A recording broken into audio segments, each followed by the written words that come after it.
السلام عليكم. اليوم جبت لكم واحد الوصفه اللي زوينه بزاف كيموتوا عليها الكبار والصغار، خرينغو او تشورو بواحد الطريقه اللي سهله ومقادير مضبوطه. خليكم معايا باش تشوفوا المقادير وطريقه التحضير. ما تنسوناش من اللايكات ديالكم والتعاليق ديالكم.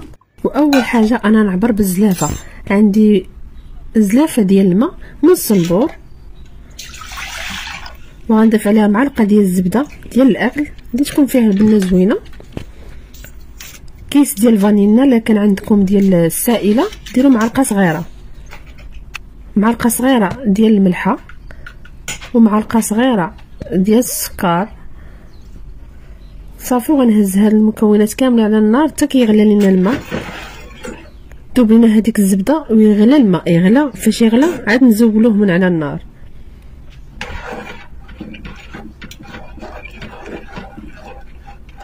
تبعوا هاد المقادير هذه ان شاء الله غيعجبكم وغتوليو ديما ديروه ان شاء الله بحول الله. هنا كما غلا صافي طفيت عليه النار وغنزولو باش نزيد عليه المكونات اللي باقا. جبت نفس الزلافه اللي عبرت بها الماء، عبرت بها الدقيق الابيض.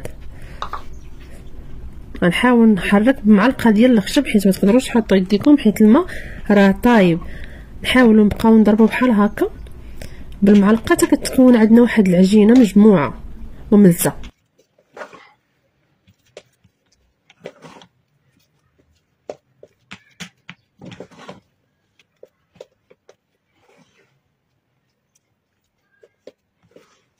راه واخا تبان لكم العجينه بحال هكا راه غتجمع وغتولي ملسه.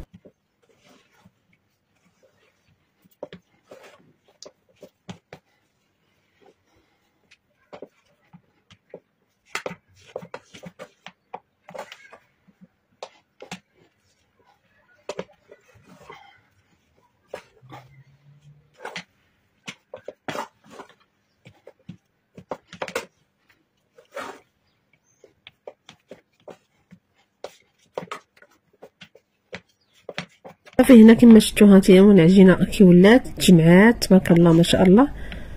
صافي هنا غنضيف المكونات اللي باقيين، واحد جوج مكونات هما اللي كنخليهم حتى كتبرد شويه العجينه كنبقى نخلط فيها.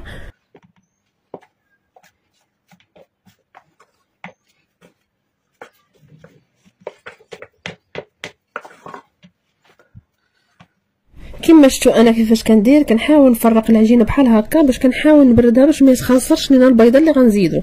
هنا زدت كيس ديال الخميره الحلويات من وزن 7 غرام مع بيضه بحراره المطبخ. صافي وكنحاول نخلط عاوتاني هاد العجينه حتى ترجع ليا كيف كانت بحال هكا. ونوريكم القوام ديالها كيفاش يولي.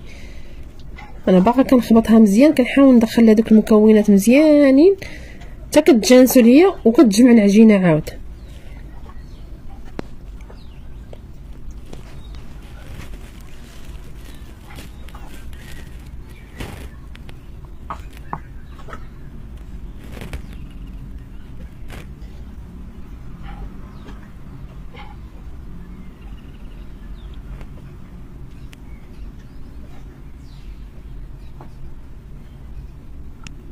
هذا هو القوام ديالها كما شفتوا بحال هكا متماسكه.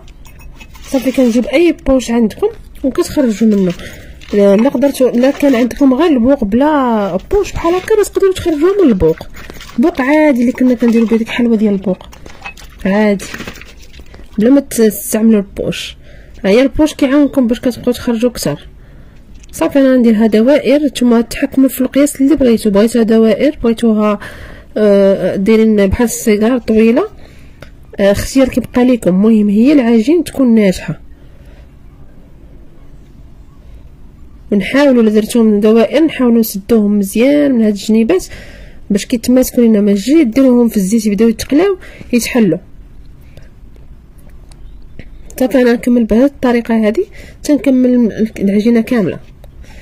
هانتوما تبارك الله شحال عطاتني هذيك الزلافه ديال الدقيق، عطاتني هاد القياس. دابا انا درت الزيت يسخن مزيان حتى يسخن مزيان ونقصوا عليه النار، من نبداو نطيبوا فيهم ونقصوا النار باش ما يجيوش محمرين من برا ومعجنين من الداخل،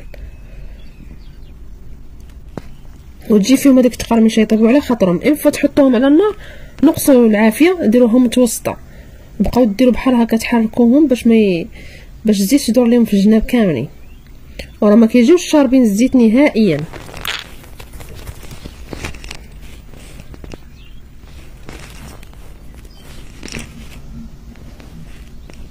وبالنسبه للطريب كما قلت لكم انا كنقلبهم المره الاولى وهما باقي ما تحمروش بزاف، وعاود نقلبهم المره الثانيه حتى كيتحمروا باش كيطيبوا لينا مزيان من الداخل، ما كيجيوش معجنين.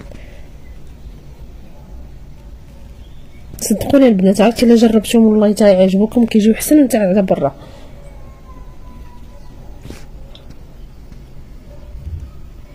وانتم كتصاوبوا فيهم كاين واحد الاستمتاع في هذا صافي. هنا راه قلبتهم المره الثانيه وعاودت قلبتهم من جويه بجوج، تبارك الله. شوفوا كيتحمروا، راه ما كيجيوش شاربين الزيت نهائيا مره. انتم راه غتجربوهم ان شاء الله وغادي تردوا عليا، ما كيجيوش شاربين كاع الزيت، والمذاق ديالهم ما نقولش لكم البنات بنين بنين بنين بزاف. صافي هنا غنزولهم، وشوفوا لي التقرميشه، سمعوا لي التقرميشه مزيان. شوفوا تبارك الله ما شاء الله. وانا غنفتح معكم وحده وغتشوفوها كي دايره من الداخل. راه ما نقولش لكم البنات عرفتي راه واحد المذاق وكيجيو طيبين من الداخل. شوف والله احسن من تاع على برا. عرفتي البنه ما نقولش لكم راه ما بقات حتى حاجه. شتي ما كيجيو طيبين تبارك الله من الداخل، غير جربوهم. هانتوما شوفوا البنات انا الاولى بعدا كاين ما صبرتش ابار زينب، انا الاولى قلت نجرب معاكم وندوق معاكم نتوما الاولين. كنسمعكم التقرميشه هنا. هانتوما راه تقدروا ديروهم في الشوكولاته ديال الدهن ولا في سنيده والقرفه، ولا سنيده بوحدها، ولا غير سكر ديال فاني. راه كيجي اي حاجه درتوها ليهم كيجيو زوينين. وعرفتي راه بنين بزاف، راه ماشي. ايوا هنا البنات نكونوا سالينا الفيديو، نتلاقاو في فيديو جديد ان شاء الله مع وصفه جديده. وما تنسونيش في الدعم ديالكم، نبارطاج مع الحباب والصحاب، واللي ما مشتركش في القناه يشترك ويفعل الجرس. نتلاقاو في فيديو جديد ان شاء الله.